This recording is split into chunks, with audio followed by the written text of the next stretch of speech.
The signal moon, a hidden resurrection and the Easter energy portal.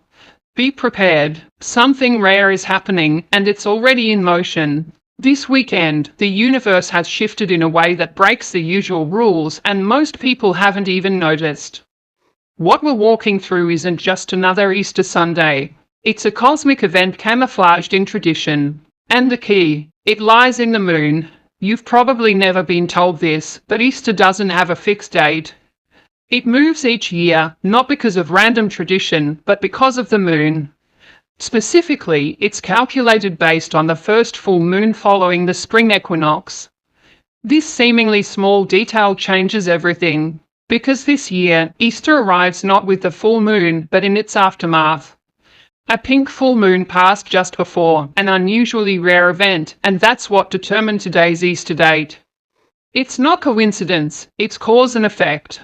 The energy from that moon didn't just fade away. It carried forward, seeping into the present like ink on a still wet page. And now, we're standing in the residue of something mystical, an energetic echo that's changing everything. Most people treat Easter like a holiday tied to rituals, springtime joy, or religious meaning. But underneath that familiar surface is an ancient rhythm, a blueprint of cosmic timing designed to activate deeper awareness. Even if you've never celebrated Easter, its energy still finds you. This isn't about belief, it's about resonance. Think about it. Every year around this time, your world subtly shifts. Pastel colors appear in storefronts, candy floods supermarket aisles, conversations soften, and the air seems to hum with potential. These aren't just seasonal changes. They're energetic cues, ones your body and spirit have learned to expect, signals that whisper, something is meant to happen now. But this year, something's off. This year's moon doesn't match the usual Easter cadence. It's out of phase, and that misalignment might be exactly what you've been feeling without being able to name it. That floaty, ungrounded sensation. The urge to pull back instead of lean in. That's the moon talking. This isn't just about lunar phases. It's about how cosmic cycles are trying to communicate through misalignment, nudging your spirit toward an inner reset. You're not being drawn inward because you're antisocial. You're being called back to yourself for recalibration. Here's the twist most miss. This weekend doesn't feature the full moon. It falls under the shadow of the last quarter moon, one of the most overlooked, underrated, and potent lunar gateways. This moon doesn't dazzle like the full moon or invite intentions like the new moon. It doesn't demand attention. Instead, it slips in quietly, like a frequency broadcast only those truly listening can hear. This is what we call the signal moon. The last quarter moon is surgical in its energy. It doesn't expand, it refines. It doesn't shine a spotlight. It scalps away what no longer fits. And it's not here to put you on display. It's here to pull truth to the surface. Tomorrow, April 21st, marks the precise energetic incision point. The final day of a 3-day window that's been recalibrating you in subtle, almost invisible ways. If you've felt unusually indifferent toward old habits, or if you've noticed that some attachments feel like they're dissolving on their own, you're already tuned in. This isn't passive, it's surgical soul work. And while the world celebrates externally, there's a deeper resurrection underway, one that doesn't happen in the spotlight, but in the stillness of your spirit. The resurrection this Easter isn't about a body. It's about a contract, the one your soul made before you ever arrived here. Because here's a deeper truth. Many people aren't tired from doing too much. They're tired from being disconnected from their soul's original mission. You had a blueprint, a soul directive, but over time, the world trained you to chase titles, validation, deadlines. You kept going, but somewhere along the way, you forgot what you were going toward.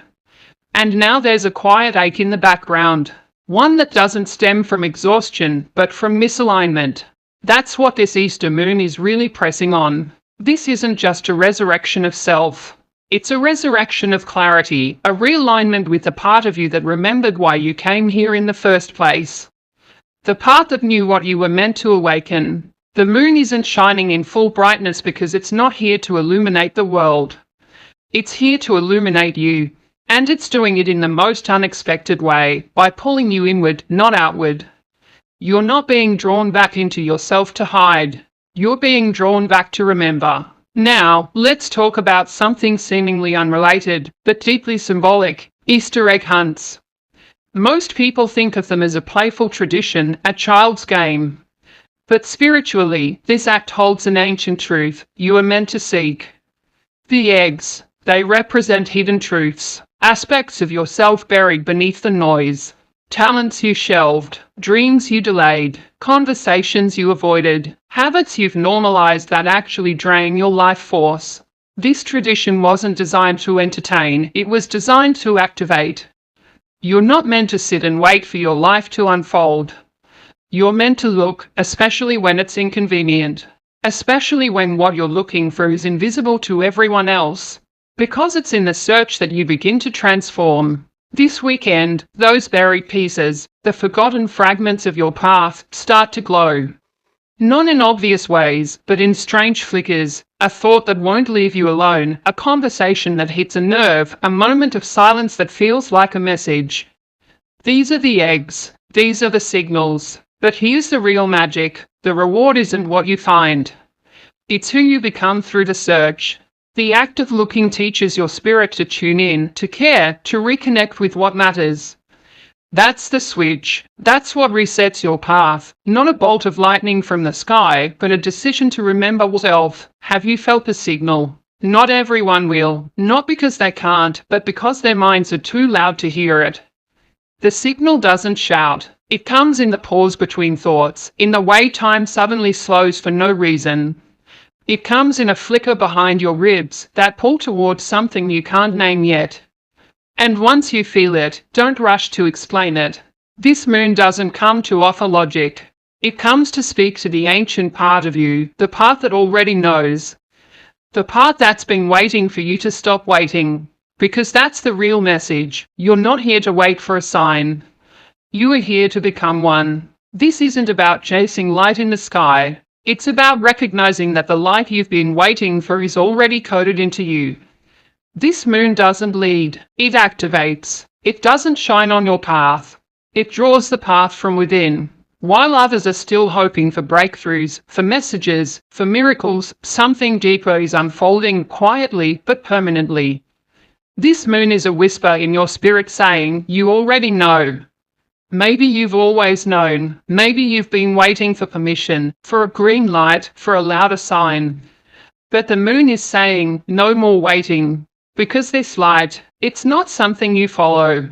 It's something you become. So if you felt that tug in your chest, that whisper that there's more for you, that quiet but relentless pull towards something unnamed, that's it. That's the signal. Let it guide you, not outward but inward.